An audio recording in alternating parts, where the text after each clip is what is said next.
96,4 Baterai Yuda FM, sebuah Baterai Yuda. Gimana? Sudah mempersiapkan Natal kayak gimana nih tahun ini sebuah Baterai Yuda? Sudah pasang pohon Natal? Sudah beli pernak-pernik Natal? Kalau misalnya Anda pergi ke pusat perbelanjaan ya, kalau sekarang sih kita kan masih di dalam kondisi pandemi gini ya, kita nggak bisa pergi ke pusat perbelanjaan. Tapi yang menarik sebuah trader di tanggal-tanggal segini udah mendekati Natal, pasti banyak yang muncul. Ada seorang sosok kakek gitu ya, berjanggut putih, pakai baju merah dan ada warna putihnya. Nah, Santa Claus sebuah trader itu sering banget muncul ya sebuah trader. Nah, yang menjadi perhatian saya, ada yang bilang, wah Santa Claus itu lebih keren daripada Yesus gitu kan. Santa Claus kasih hadiah, Tuhan Yesus kasih apa? Nah, kenapa sih Santa Claus itu kayak lebih populer daripada Tuhan Yesus di hari Natal? Di line telepon kita sudah tersambung bersama Evangelis Joy Manik dari GKI Pregolan Bunder. Shalom Pak Joy. Halo, halo, halo. Shalom. Halo, apa kabar Pak Joy? Kabar baik, puji Tuhan. Ya, Puji saya menyapa Tuhan. juga deh buat pendengar Bahasa Yuda. Terima Ya, kasih. sekaligus ini ya, selamat Hari Natal juga, Mm-mm. menyambut tahun baru, tetap semangat walaupun di tengah pandemi ini, sukacita Tuhan tetap bersama dengan kita. Amin. Amin, luar biasa. Oke, Sobat Water Ida, hari ini kita bahas tentang Santa Claus ya. Pak Joy, kita bahas tentang Santa Claus ya. Nah, setiap Iya. tahunnya mendekati Natal, si kakek berjanggut putih ini selalu kayak muncul gitu. Ya itu Mhm. di mall lah, di rumah, bahkan di pernak-pernik pohon Natal, bahkan di gereja juga ada nih Pak Joy. Sebenarnya kalau menurut Pak Mhm. Joy, si sosok kakek ini siapa sih? Terus kenapa dia ini kayak lebih populer gitu loh daripada Tuhan Yesus? Padahal kan Natal itu kan hari kelahirannya Tuhan Yesus. Gimana Pak Joy? Oke, jadi ini pertanyaan yang cukup penting ya, apalagi kita orang Kristen yang setiap bulan Desember tuh merayakan kelahiran Sang Juru Selamat yaitu Tuhan Yesus ya. Ya, Nah, tapi memang kalau kita lihat di situasi, ya tentu aja ya, ini pasti pengalaman pribadi saya juga sejak kecil itu ya selalu ada Sinterklas dan pit hitam itu ya, pit hitam itu. betul. Mm-mm. Jadi mereka selalu ada di mana-mana, bahkan topi Sinterklas itu dipakai oleh siapapun. Jadi sebenarnya kalau ngomong tentang sosok Sinterklasnya sendiri sih sebenarnya ya, sampai dengan saat ini saya yakin itu tokoh fiktif sih ya. Fiktif. Apalagi Oke. kalau kita yang lihat ya tokoh fiktif, ya memang mungkin bisa jadi itu muncul dari legenda-legenda kisah-kisah cerita rakyat gitu. Kalau Mm-mm. Mm-mm. teman-teman pendengar Baterai Yuda bisa langsung search itu bisa ketemu aja ya langsung di Google gitu ya, zaman gini gitu ya. Ya. Itu pasti kita dapetin tuh informasi, misalnya di Wikipedia, ya Wikipedia aja menjelaskan tentang beberapa gambaran tentang siapakah Sinterklas itu. Ya. Kemudian biasanya nanti dikaitkan dengan Santo Nicholas. Mm-mm. Nah, Betul. memang Santo Nicholas itu juga kemudian kan diinterpretasi oleh beberapa budaya di beberapa tempat yang berbeda-beda ya, Betul. berbeda-beda sampai sampai ada isu sara karena kenapa kok si Sinterklas ini mengambil apa namanya pelayannya seorang yang berkulit hitam yang Mm-mm. konon juga Mm-mm. dikaitkan dengan orang Afrika lain sebagainya Ya. sebagai pembantu.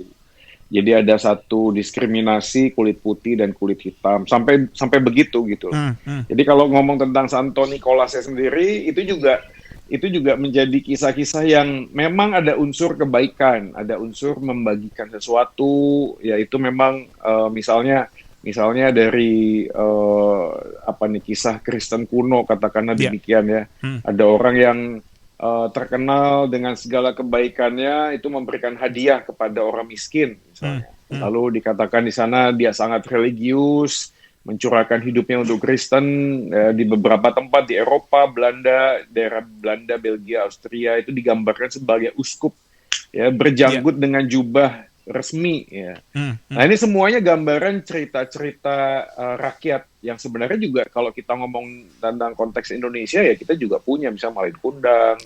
Ya, itu cerita-cerita Dongeng ya ya, dongeng cerita-cerita ya. memang di ya seperti legenda ya nggak bisa dipastikan kebenaran faktanya. Apalagi kalau kita menjelaskan Sinterklas di zaman kini, sekarang ini, kan itu dikaitkan dengan apa?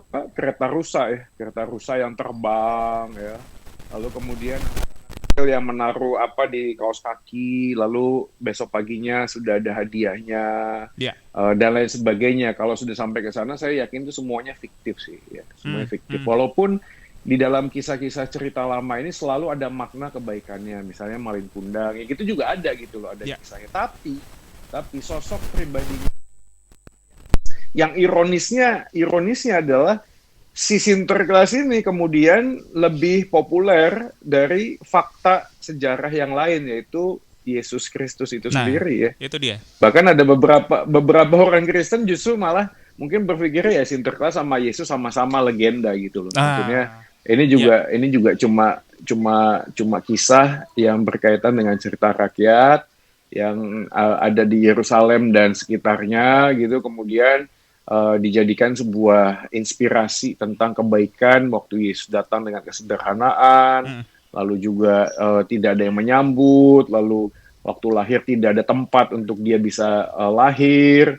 lalu kemudian anak tukang kayu, tapi begitu sangat terkenal karena jasa dan pengorbanannya. Yeah. Nah ini memang ironis ya, tapi sekali lagi begini, kalau saya mau menanggapi, ini tidak bisa terhindarkan sih, karena agama apapun ya, itu pasti akan punya apa ya, korelasi terhadap budaya setempat, itu sudah pasti sih. Yeah.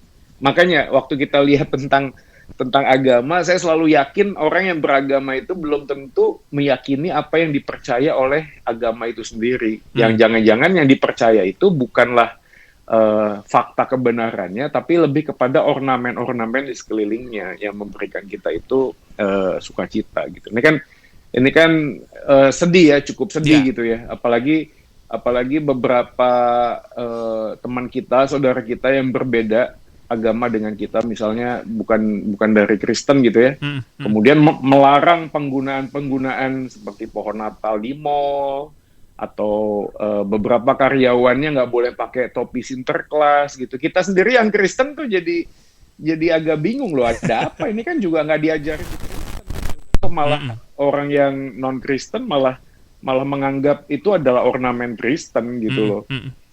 Padahal ya nggak ada hubungannya sama sekali gitu loh. Itu cuma ornamen-ornamen yang ada di sekitarnya, tapi bukan menyentuh esensi tentang teologinya. Tapi lagi-lagi saya tidak memungkiri bahwa di semua agama ya itu selalu akan ada budaya itu. Oke, baik. Jadi sosok si Sinterklas atau Santa Claus ini lebih populer karena ya ada kebudayaan itu sendiri ya Pak Jo ya? Iya. Ini kan kisah yang apa ya? Ini ya pada dasarnya gini, kenapa ini menjadi sangat populer? Karena memang salah satunya ini kan budaya ya, seperti kita bicara tentang K-pop misalnya, K-pop. Kan bukan cuma cerita drama Koreanya, bukan cuma boy bandnya yang kita kemudian tangkap, kan gaya berpakaian, cat warna, kacamata, gitu. Nah, itu kan semuanya disedot ya, diambil gitu, dan itu kan tidak terelakkan ya ketika kita mengidolakan satu tokoh tertentu. Kita tidak hanya sekedar suka musiknya, tapi juga bagaimana orang itu berpakaian itu menjadi apa, influence ya, memberikan influence terhadap kita yang mengidolakannya gitu loh. Nah, tokoh Sinterklas ini kan memang sudah budaya Barat, yang mana kita juga harus sadar, bukan cuma Sinterklas yang kita dapetin dari budaya Barat, banyak sekali gitu loh. Gitu. Misalnya rap, cara berpakaian, musik apa gospel gitu yang negro punya. Nah, itu kan semua kan kita adopsi dari sana gitu. Nah ini kan budaya, cuma dikaitkan karena Sinterklasnya, karena mungkin terkorelasi dengan pas waktunya itu Desember kan gitu.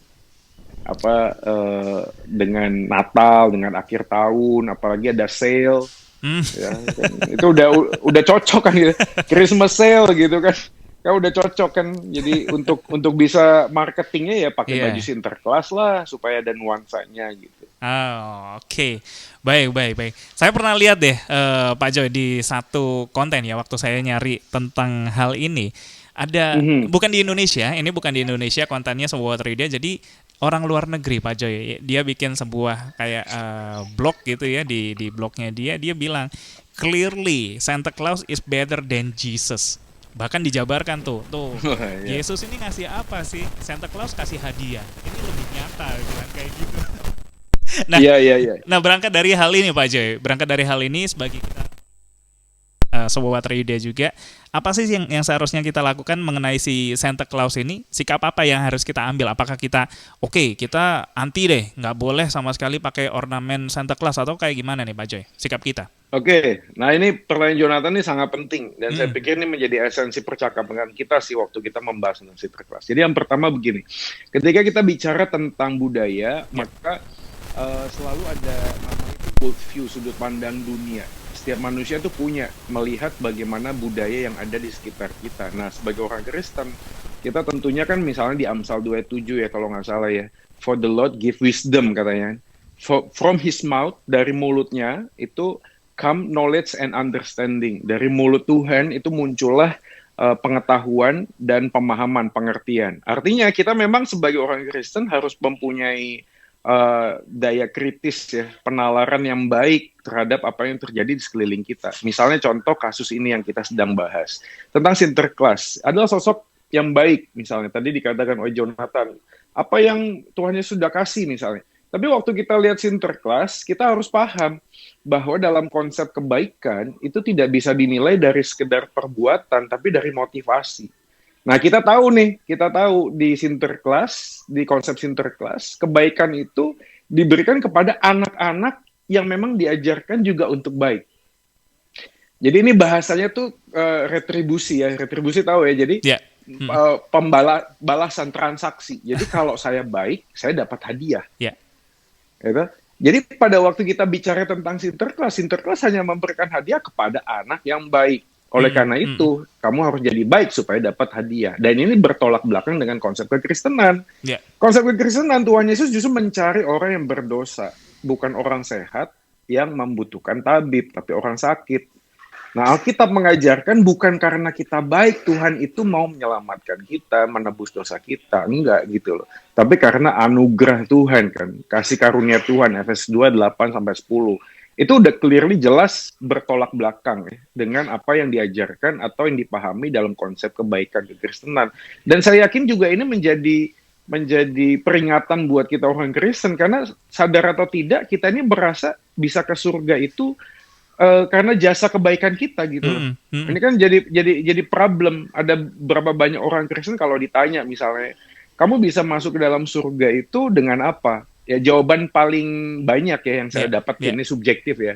Itu ya percaya Yesus dan berbuat baik. Percaya Ah, Yesus dan oke. berbuat baik. Ah, ah, Jadi kalau misalnya saya gagal berbuat baik setelah saya percaya Yesus, maka saya tidak masuk ke dalam surga. Ini udah pasti konsep yang salah yes. gitu.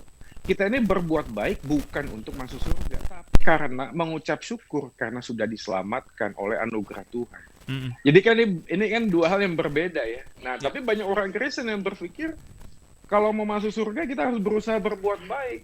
Ya nggak mungkin lah, kita sampai mati pasti bikin dosa gitu. ya. Sampai mati kita bisa bikin dosa. Tapi waktu kita percaya kepada Kristus, kita diangkat jadi anak. Anak itu bisa salah. Hmm, Tapi kesalahan si anak tidak merubah statusnya sebagai anak. ya. Kan seperti kita orang tua punya anak. Anak kita kan bisa salah. Tapi waktu anak kita salah, masa kita usir dia dan tidak jadi anak kita lagi? Enggak. Ada disiplin memang. Hmm, Ada disiplin. Tapi status kita orang tua dan dia anak akan terus selamanya. Nah, sama seperti waktu kita percaya pada Yesus, keselamatan itu kita terima ya cuma-cuma datang daripada jasa Kristus gitu loh. Di ya. atas kayu salib mati menebus dosa kita. Hmm, Ya. hmm, Nah, yang kedua adalah yang kita harus pahami juga, eh, iman Kristen itu berdasarkan dengan fakta-fakta sejarah. ya. Jadi harus clear. Kita semua orang Kristen itu percaya bahwa Alkitab, semua sosok pribadi, bahkan kisah-kisah di Kejadian, di kisah misalnya Yunus misalnya yang dimakan oleh ikan besar, itu semuanya adalah sebuah fakta sejarah yang berkorespondensi. Nah, ini penting karena kalau kita percaya kepada Sinterklas dengan fakta sejarahnya yang masih spekulasi gitu ya kurang lebih, bahkan saya berani bilang itu fiktif sih, itu bukan sosok yang benar-benar. Mungkin cerita sejarah, cerita rakyatnya ada, nilainya kebaikan saja ya, Santo Nicolas dan lain sebagainya, mungkin kita bisa berkoresponden. Tapi kalau udah ngomong rusak lah, tinggalnya di kutub utara lah, terbang di atas rumah lah, kan repot juga kan, karena dia memberikan hadiahnya kan masuknya kan melalui apa namanya itu, kalau di film-film tuh masuk kan nggak ngetok pintu tuh, dia masuk dari cerobong asap kan gitu. Kan kasihan kalau kita rumah nggak ada cerobong asapnya, kan dia nggak bisa masuk. Tapi ini poin penting sih sebenarnya, karena ada banyak orang Kristen itu yang percaya kehadiran Yesus hanya sekedar perasaan, bukan terhadap fakta. Makanya banyak orang Kristen itu suka sekali hal supranatural, baca firman Tuhan. Jadi dia pengennya tuh perjumpaan yang supranatural gitu loh. Wah, aku berjumpa dengan Tuhan macam-macam, entah mimpi lah, gitu. Entah penglihatan lah. Tapi kita jangan lupa loh, Tuhan itu ngasih kita firman Tuhan, perjumpaan kita dalam Tuhan itu bisa bersifat natural saja. Dengan apa? Dengan membaca, dan Roh Kudus memimpin kita untuk menemukan kebenaran firman-Nya, dan kita berjumpa dengan Tuhan itu melalui firman-Nya. Nah, banyak orang Kristen nggak suka baca firman, tapi sukanya dapat mimpi, kan repot gitu. Ini ya menurut saya tahun 2021 kita harus naik kelas sih menurut saya. Kalau Alkitab kan ngomong jangan cuma minum susu saja, jangan jadi bayi rohani gitu. Ya, tapi ya bertumbuh lah gitu loh, bertumbuh makanan-makanan keras dalam tanda kutip, bahasanya itu begitu, memahami firman Tuhan dengan berkorespondensi terhadap nalar dan fakta sejarah. Yang ketiga mungkin yang terakhir ya, mungkin yang paling sulitnya adalah sosok Sinterklas ini digambarkan sama seperti Tuhan. Nah, ini juga repot. Maksudnya Tuhan tuh gini, atribut-atribut keilahiannya tuh nempel di Sinterklas. Misalnya anak kalau doa minta ke Sinterklas, berarti Sinterklas ini maha tahu gitu loh. Itu terus Sinterklas ini juga ada atribut maha kuasa misalnya, dia bisa kasih apapun yang diminta. Nah, gambaran inilah yang kemudian mereduksi ya, seakan-akan kalau ngomong bahasa ekstrim itu jadi kayak berhala baru lah, berhala modern lah. Nah, itu dia.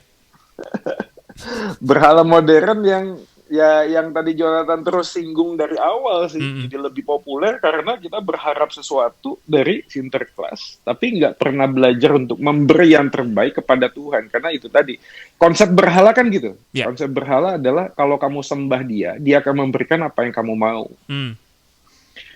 Ya, jadi selalu akan datang bawa sesuatu untuk mendapatkan sesuatu yang lain. Nah, kalau konsep ini masuk dalam kekristenan, wah repot. Kadang-kadang kita mikir gini, doa kita bisa merubah kehendak Tuhan. Itu kalau saya ini berpuasa dengan luar biasa, maka Tuhan akan memberikan apa yang saya mau. Dan selalu inti dari doa kita adalah meminta supaya apa yang saya mau dikabulkan oleh Tuhan. Yaitu namanya kita datang sama jin lah. datang sama dukun gitu loh. Kan harusnya kita tuh percaya Matius pasal 6 misalnya, hal berdoa, Bapamu di sorga jauh lebih tahu apa yang kau butuhkan. Itu belum kamu memintanya pun, Bapak di dunia ini aja nggak mungkin gitu loh. Kalau anaknya minta roti dikasih kalajengking kan gitu tuh, apalagi Bapakmu yang di sorga gitu. Jadi iman kita itu percaya bahwa Tuhan itu jauh lebih tahu dan jauh lebih bisa memberikan apa yang kita butuhkan. Walaupun apa yang kita minta kadang nggak match. Kita minta A, yang nggak dikasih sama Tuhan A gitu, dikasih B. Tapi kita percaya yang B ini jauh lebih baik daripada apa yang kita minta. Karena Bapamu di sorga jauh lebih tahu apa yang kamu butuhkan. Nah, kalau Sinterklas kan kita yang minta, apa yang kita minta dia yang kita dapatkan sesuai dengan apa yang kita minta gitu loh. Kan jadi terbalik konsep Tuhannya, jadi saya yang mengatur dia gitu. Gitu. Yes. Bukan Tuhan yang mengatur kita gitu. Nah, itu kurang lebih beberapa catatan lah tentang Sinterklas. Nah, itu ya Sobat Watrida. Jadi ya semoga dari percakapan kita bisa ambil sikap yang benar gitu loh antara Sinterklas dan dan Yesus yang Tuhan sebenarnya gitu loh Sobat Rida. Oke, sebelum masuk ke kesimpulan deh Pak Joy, soal Yep, lagu Natal. Ini kan yep, sering diputer di Baterai Yuda juga tiap hari diputer lagu Natal nih waktu Natal gitu kan. Nah, ya. kalau kalau dilihat ya lagu-lagu kayak him, lagu-lagu yang lama gitu, itu berbicara tentang Yesus gitu loh. Sementara lagu kontemporer ini lebih banyak kayak tentang Santa Claus is coming to town dan sebagainya.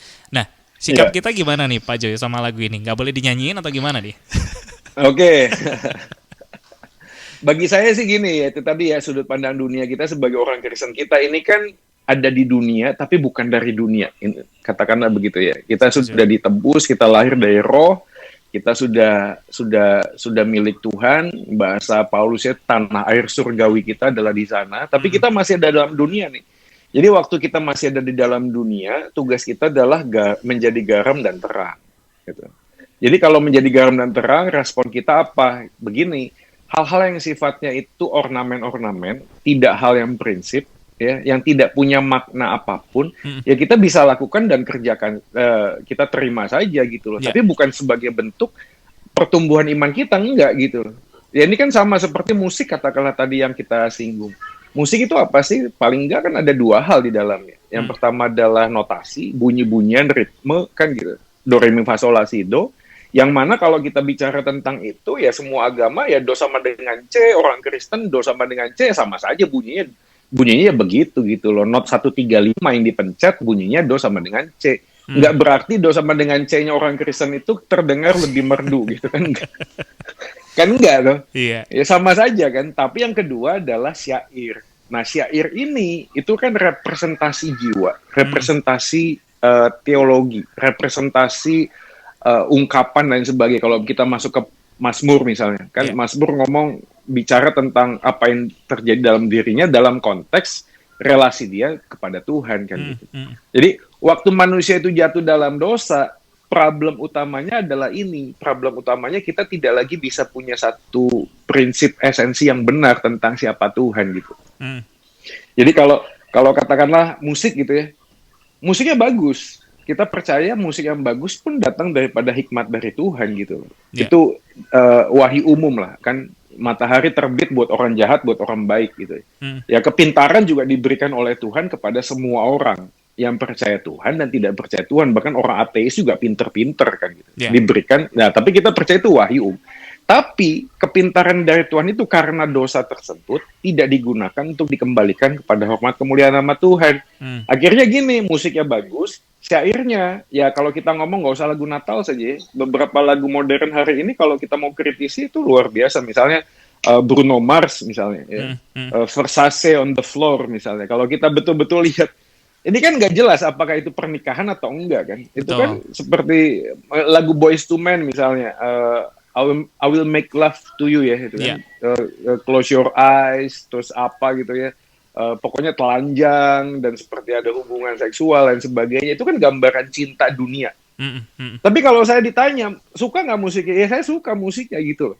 Saya suka musiknya. Tapi karena saya punya satu daya nalar yang cukup baik untuk mengkritisi lagu-lagu tersebut, saya terimanya sebagai ornamen saja di dalam budaya dunia ini.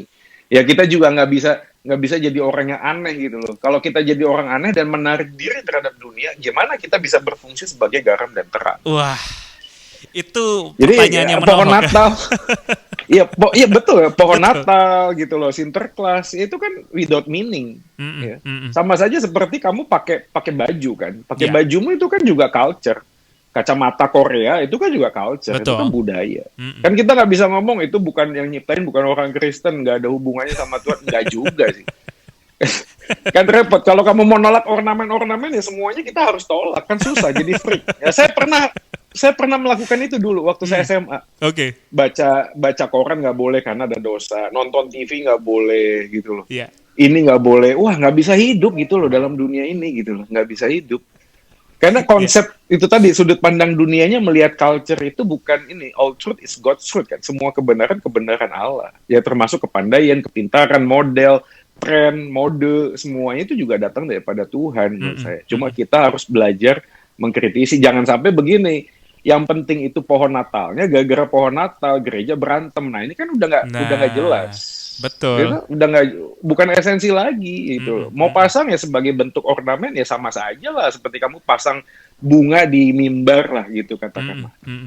Kan di Setuju. mimbar gereja ada bunga tuh. Dia Ya benar. itu ornamen saja gitu, pemanis. Ini karena Desember ya pakai pohon Natal bagi beberapa orang. Tapi jangan sampai kita shifting, Ya. ngelihat bahwa pohon Natal jadi esensi. Akhirnya kita gini, gereja yang nggak pasang pohon Natal berarti nggak merayakan Natal, kan aneh gitu. Iya, iya, iya, Ya iya. yang nggak pakai pohon Natal juga nggak usah ribut. Oh itu kok gereja pakai pohon Natal ya, nggak usah, itu kan ornamen gitu, nggak usah Mm-mm. pusing gitu. Nah Oke. kita sebagai anak Tuhan tuh harus menempatkan diri itu di tempat yang benar gitulah ngelihatnya. Mm-mm. Oke, itu ya sebuah trivia. Wah, ngomongin soal sebenarnya tentang Sinterklas loh ya, tapi jadi dalam sekali sama Pak Jo ini. Oke, mungkin bagi Anda yang mungkin terlewat gitu ya sebuah trivia. Hari ini kita bahas tentang kenapa sih Sinterklas itu lebih populer daripada Yesus pada saat Natal. Padahal kan Natal itu harusnya identik sama Yesus. Nah, sebagai kesimpulan deh Pak Joy, buat sobat trivia yang terlewat mendengarkan atau baru stay tune gitu ya. Sebagai kesimpulan aja sih Pak Joy, kenapa sih Santa Claus lebih populer daripada Yesus saat Natal, dan bagaimana sikap kita sebagai orang percaya harus menyikapi tentang Santa Claus ini? Silakan. Oke, jadi kalau saya mau berikan kesimpulan, kita harus memahami bahwa iman Kristen itu berdiri di dalam 3 hal, yaitu knowledge ya, pengetahuan, noticia, bahasa Latinnya noticia, lalu keyakinan, conviction, ya, asensia, dan fiducia itu kehendak, ya, sebuah perbuatan. Jadi pengetahuan, perasaan, dan kehendak itu adalah bagian dari bagaimana kita itu mempunyai iman yang benar kepada Kristus Tuhan kita. Jadi kalau antara tiga ini lumpuh, maka kita akan kesulitan. Nah, sama halnya ketika kita merayakan Natal nih. Apa yang sebenarnya kita kadang-kadang nggak balance. Ya, kita mungkin terlalu banyak di perasaan, sehingga yang mendorong kita untuk merayakan Natal adalah bukan kebenaran secara apa yang kita pahami, tapi lebih kepada atmosfer budaya yang ada di sekeliling kita. Atau mungkin ada orang yang terlalu pakai pengetahuan sehingga tidak lagi pakai perasaan. Akhirnya apa ya, itu tadi jadi hakim atas sesamanya. Jadi sedikit-sedikit itu salah, itu sesat, itu kafir, dan lain sebagainya.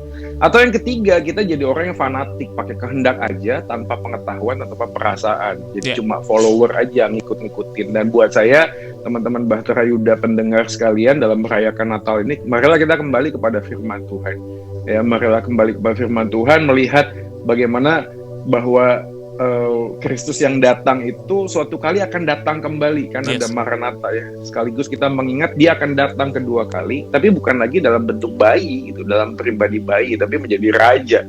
Ya, dan di dalam konsep menantikan kedatangan Tuhan itulah marilah kita mempunyai iman yang bersandar hanya kepada kebenaran firman Tuhan saja. Dan semoga Natal tahun ini ya, di tengah pandemi ini menjadi satu momentum buat kita untuk betul-betul kembali kepada Natal yang mula-mula, di tengah-tengah kesederhanaan, ya, di dalam semua ancaman yang terjadi, tetapi sukacita Natal kita bukan karena apa yang ada di luar, tetapi apa yang ada dalam hati kita, karena Kristus sudah menebus dosa kita, memberikan kita pengharapan yang pasti, dan itu sumber sukacita kita dalam berharap. Amin. Itu ya pesan dari Evangelis Joy Manik sebuah trivia untuk setiap kita. Semoga obrolan kita kali ini bisa memberikan pandangan yang baru, memberikan sebuah panduan ya, guidance untuk kita menyikapi tentang Santa Claus ya. Oke, Pak Joy, kita sudah selesai berbicara. Mungkin juga sebuah trivia, kalau misalnya Anda terberkati dengan obrolan ini, aduh saya masih pengen dengerin suaranya Pak Joy nih, tapi kok udah selesai.